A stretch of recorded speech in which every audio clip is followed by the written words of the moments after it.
Hey everybody, thanks for checking out this RynoWorx instructional video. In this 4-part series, we'll be talking about how to get started with your new AirBoss 300. This is part 4, where we will go over all the things to take care of before you leave the job site at the end of the day.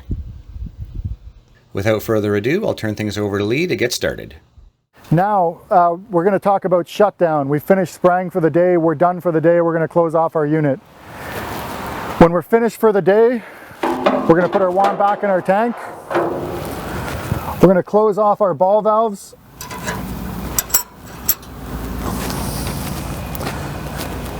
And we're going to purge all the fluid and all the pressure that's in the pump. We're going to purge it out by opening up the spray valve.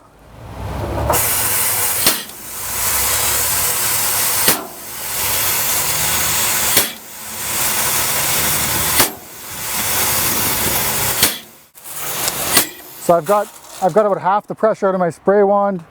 There's a valve right underneath the compressor with a little wand.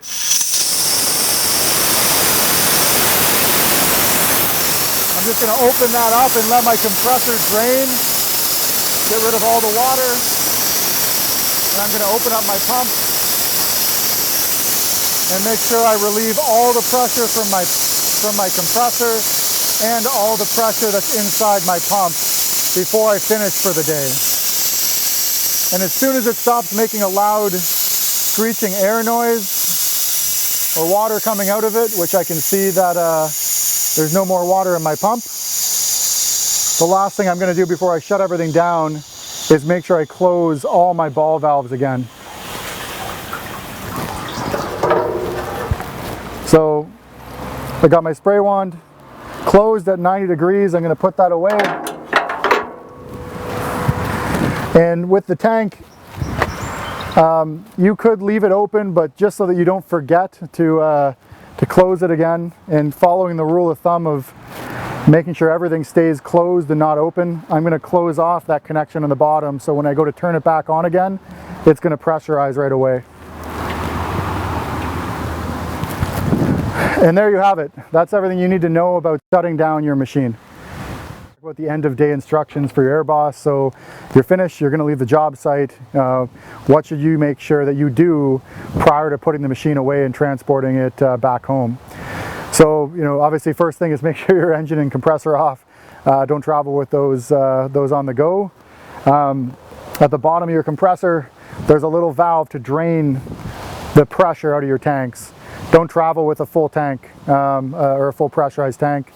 Just open that ball valve, drain the pressure out, let it go to 0, and then you can close it up again. Same thing with your pump. You're going to drain the pressure out of your pump, and the way you can do that is you can either use your spray hose and open the valves after the air is out of the system, and your pump will purge.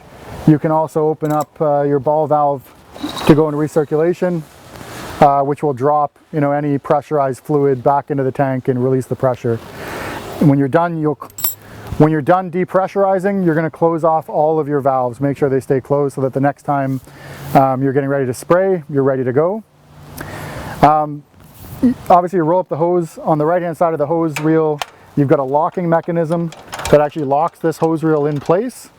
Good idea to lock that before you drive away so your hose doesn't unreel while you're on the drive. Finally, for your spray tips on the end of your spray wand, if you finish a job, you probably want to either dip those in some fluid, wipe them clean. I know what some guys do is take a wet rag and wrap the spray tip with a damp rag so that it doesn't totally dry up and your sealer doesn't harden. Doing that will save you a little bit of a headache next time you go to start up, and making sure that your tip is wide open and not plugged. Finally, your spray wand can go in its home. There's a bracket along the left side or right side of the chassis or frame here meant to hold your spray wand while you're in transit.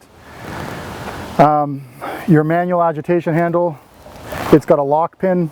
You can essentially lock that in place so that it's not moving around while you're on the road. And another good thing to do before you move away, besides closing all your valves, is if you're going to be in motion quite a bit and bouncing around, you can turn off the fuel to your engine, and that sort of stops the float It stops fuel from leaking in and out and refilling, while you're on the drive. If you're in a real bouncy place, that can mess around with your carburetor, so shutting off the fuel can kind of help that. And you're going to want to do is make sure that your pins are in place on your tank lid so that that does not open while you're on the road. That's it for now, guys. I'll put some links in the description for all 4 parts of this series, as well as a general AirBoss overview. That should do it. I hope you found this video helpful. If you have any questions about what we've done here today or about any other RynoWorx products, please visit us at www.RynoWorx.com. That's RynoWorx.com. Thanks a lot and have a great day.